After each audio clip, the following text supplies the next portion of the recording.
രാജ്യത്തെ ഏറ്റവും വലിയ പൊതുമേഖലാ സ്ഥാപനവും വലിയ തൊഴിൽദാതാവുമായ ഇന്ത്യൻ റെയിൽവേ 3.5 ലക്ഷം ഒഴിവുകൾ നികത്താതെ നിലവിലെ 30,000 തസ്തികകൾ റദ്ദു ചെയ്യാനുള്ള തീരുമാനത്തിൽ പ്രതിഷേധം രേഖപ്പെടുത്തി AITUC രാജ്യവ്യാപകമായി നടത്തുന്ന പ്രക്ഷോഭത്തിന്റെ ഭാഗമായിട്ടാണ് കോട്ടയത്തും തൊഴിലാളികൾ നേതൃത്വത്തിൽ പ്രതിഷേധം സംഘടിപ്പിച്ചത്.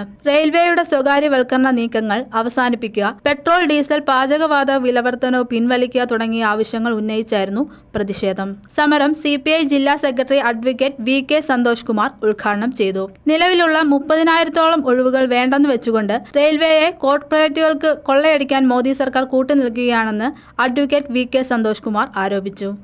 ഇന്ത്യ രാജ്യത്തെ കോർപ്പറേറ്റുകൾക്ക് വേണ്ടി ഈ പൊതുമേഖലാ സ്ഥാപനം വിറ്റുതൊലയ്ക്കുന്നതിന് വേണ്ടി ശ്രമം ആരംഭിച്ചതിന്റെ ഭാഗം കൂടിയാണ് ഇന്ത്യ രാജ്യത്ത് ഈ റെയിൽവേ സ്റ്റേഷനുകളും അതുപോലെ തന്നെ ട്രെയിനുകളും വിൽക്കാൻ തീരുമാനിച്ചത്. ഇപ്പോൾ നമ്മുടെ കേരളത്തിലെ തന്നെ എറണാകുളം സൗത്ത് റെയിൽവേ സ്റ്റേഷനും കോഴിക്കോട് റെയിൽവേ സ്റ്റേഷനും വിൽക്കുന്നതിന്റെ പട്ടത്തിന് കൊടുക്കുന്നതിന് വേണ്ടി കേന്ദ്ര ഗവൺമെന്റ് തീരുമാനിച്ചിരിക്കുന്നു. എന്നാൽ ഇപ്പോൾ ഏറ്റവും അവസാനമാണ്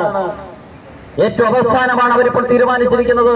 നമ്മുടെ രാജ്യത്തെ റെയിൽവേയിലെ 30,000-ലധികം വരുന്ന തസ്തികകൾ വെട്ടിക്കുറയ്ക്കാൻ വേണ്ടി തീരുമാനിച്ചിരിക്കുന്നത്.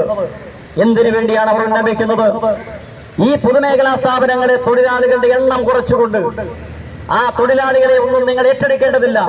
ഈ തൊഴിലാളികളെയെല്ലാം ഗണ്യമായി കുറച്ചുകൊണ്ട് കൊള്ള ലാഭമുണ്ടാക്കാൻ കഴിയുന്ന തരത്തിലേക്ക് ഇന്ത്യൻ റെയിൽവേയെ പരുവപ്പെടുത്തിക്കൊണ്ട് നിങ്ങളുടെ കൈകളിൽ എത്തിക്കാൻ ഞങ്ങൾ തയ്യാറാകുന്നു എന്നതിന്റെ പ്രഖ്യാപനമാണ് ഈ 30,000-ലധികം വരുന്ന തസ്തികകൾ വെട്ടിക്കുറയ്ക്കാൻ കേന്ദ്ര ഗവൺമെന്റ് തീരുമാനിച്ചിരിക്കുന്നത്. AITUC ജില്ലാ പ്രസിഡന്റ് OPS സലാം അധ്യക്ഷത വഹിച്ചു. സംസ്ഥാന സെക്രട്ടറിമാരായ VB ബിനു, CK ആശ, ജില്ലാ സെക്രട്ടറി ജോൺ V ജോസഫ്, നേതാക്കളായ R Suseelan, PK Krishnan, advocate Binu boss, P Pradeep തുടങ്ങിയവർ സമരത്തിന് നേതൃത്വം നൽകി.